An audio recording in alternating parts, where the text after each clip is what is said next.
September the 24th, 1945. When Lady Bradshaw summons you, you go.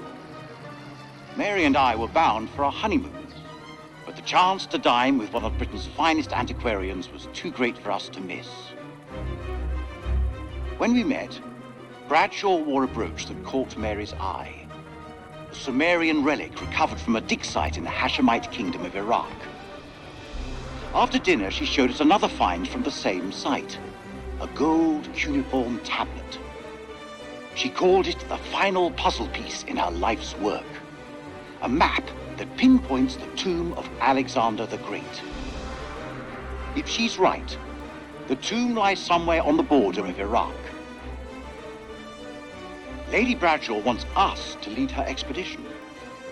I realize now that our honeymoon will take place in a dusty dig site in the Zagros Mountains. April the 2nd, 1946. We have assembled our team. Top of my list was my old comrade from the wars, Captain Sherman Crowe, the bulldog of Omaha Beach. We found him in Cairo, brawling for money in a Levantine drinking club. Crowe recommended an experienced dig foreman, Arthur Pullman, and in Haifa we picked up my assistant, the always inquisitive Aline Journeau. Lady Bradshaw insisted on the presence of her own advisor, Ellis van Hoyten, an archaeologist I know only from his poor reputation. Our team complete, we shall head to the Lebanon and from there by train to Baghdad.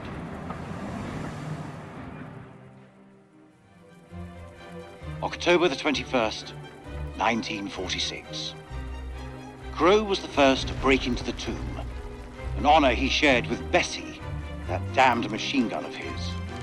It was a beast of a weapon, but it seemed to comfort the fellaheen doing the digging. This place has lain undisturbed for centuries. It is not the tomb of Alexander the Great, but a temple of an even older god-king, the Akkadian despot, Naram Sin. We have been mistaken, but Lady Bradshaw still declares it a find for the ages, a discovery that will write our names in the annals of history. Looking out at this sceptred hall, I have no reason to doubt her.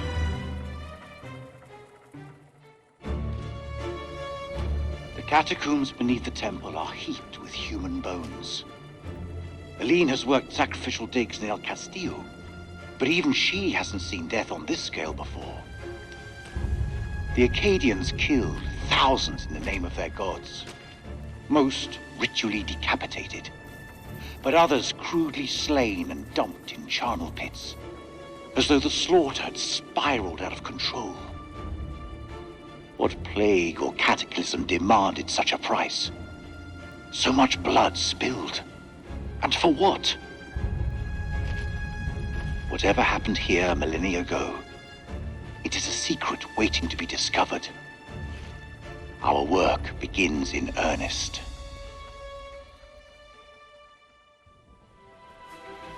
Seventh of December, 1946. Our finds have been so spectacular, I couldn't resist breaking out the champagne. As I entered the survey tent to pour a glass for Mary, I realized something was awry. She'd found Bradshaw's crate of dynamite. I tried to calm her, but she worked up a full head of steam, sounding off about the risks of using explosives at a dig site. Bring the roof down. She was right, of course. I feel terrible for hiding it from her. Just then, Crowe arrived and picked up the dynamite. When Mary ordered him to put it down, he looked her boldly in the eye and said they'd found something below.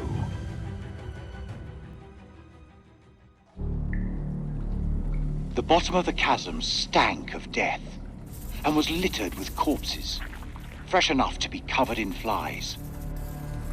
Crowe thinks that local bandits must have tossed their victims down here after robbing them. I pity those hapless wanderers. The fear they must have felt as they tumbled to their doom.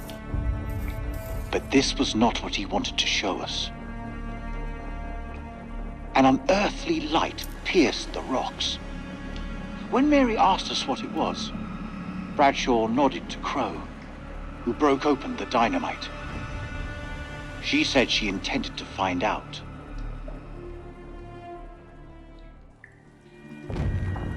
Blowing a hole through the rock face, we found a gateway to a strange world below.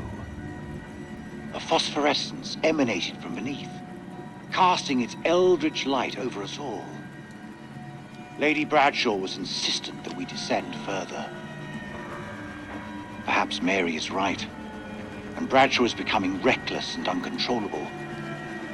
But I can't stop thinking about what's down there.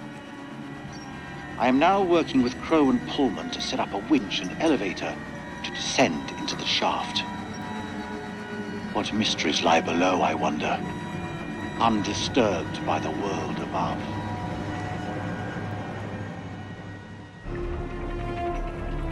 "13th of December. Crow, Bradshaw, and I descended in the elevator. As we left, I was struck by the change in Bradshaw's temperament. She seemed eager, almost manic in the face of our new discovery. When we reached the bottom, Crow could not prevent himself from letting loose an oath. There before us, set in a dizzying vault, lay a city. It was loathsome, colossal, and sleeping. A great carcass built in some ancient age before men. Overcome with awe, I fell to my knees.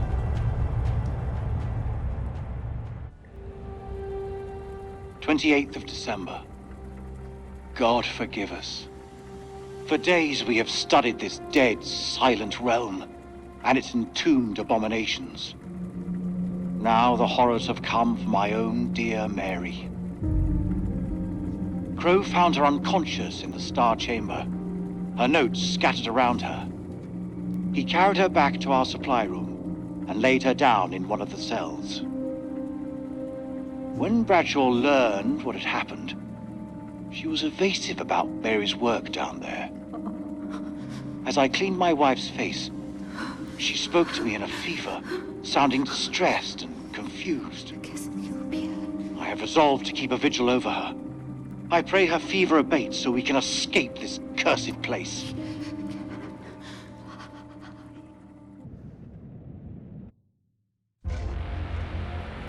"29th of December. Pullman says the radio has been sabotaged. An expert job, with vital wires severed. Someone wants to cut us off from the outside world. Aline fought in the Resistance, but while she is undoubtedly capable, I refuse to accept she's responsible. Personally, I still harbor doubts about Van Hoyten, although without proof, everyone remains a suspect. All I can do now is place sentries on the expedition's equipment.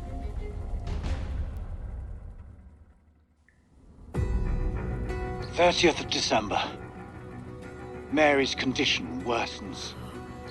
This evening, I awoke from an exhausted daze to find Lady Bradshaw asking my wife more of her damned questions. Mary was babbling something about winged demons. At this, Bradshaw's eyes lit up and she asked whether Mary could sense them now. Gripped by delirium, my wife lashed out, clawing at Bradshaw's chest. Lady Bradshaw withdrew, and I was, after a while, able to calm my wife.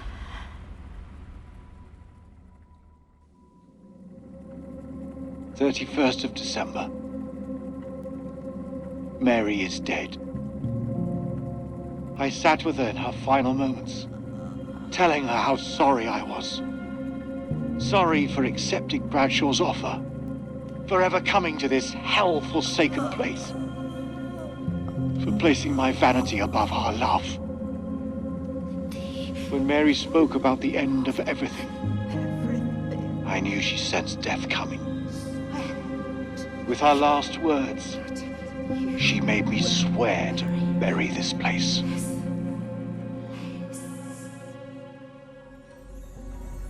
9 p.m. Something unholy has happened. As I sat with my wife, I noticed something in her hand. Lady Bradshaw's brooch. She must have pulled it from her shirt when she grabbed at her. Turning it over, I noticed that it looked like one of the creatures we'd exhumed from the cocoons. Were these the demons Mary had spoken about? Had Bradshaw known all along what we'd find down here? Then Mary's corpse moved. It was not my wife. It was something inhuman. It leapt at me, and only the bars of the cell spared me from its fury.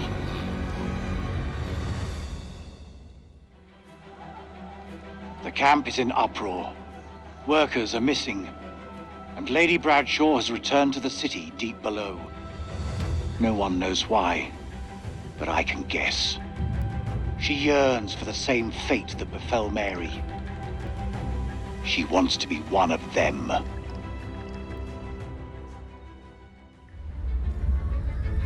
First of January, 1947, 1 a.m.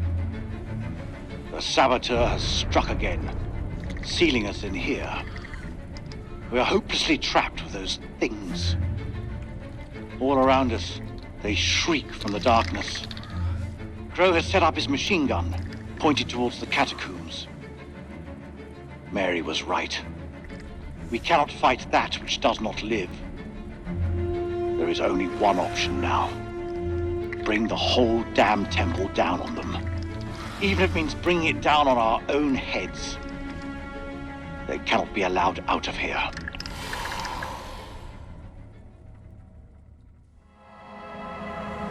When this temple falls, my wife and I will be buried together, side by side.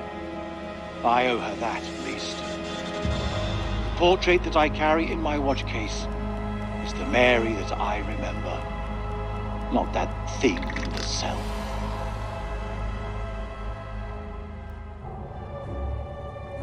This was all Lady Bradshaw's doing.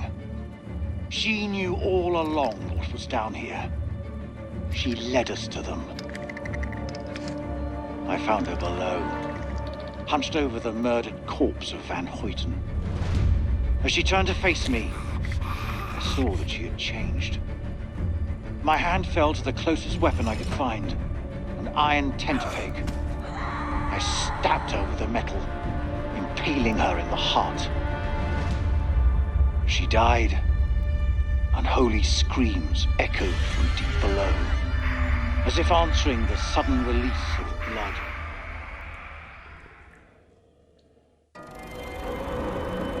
They are coming. We must end it here, with fire and gunsmoke. If there is time, my last act will be to dictate this diary onto tape. Perhaps, if it is found in the rubble, it can serve as a warning to any who follow us.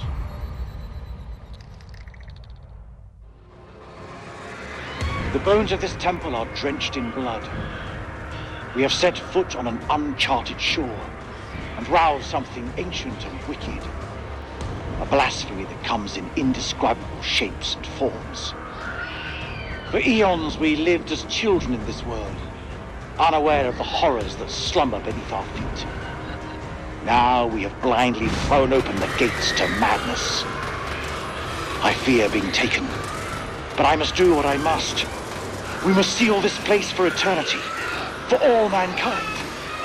Mary, I'm sorry.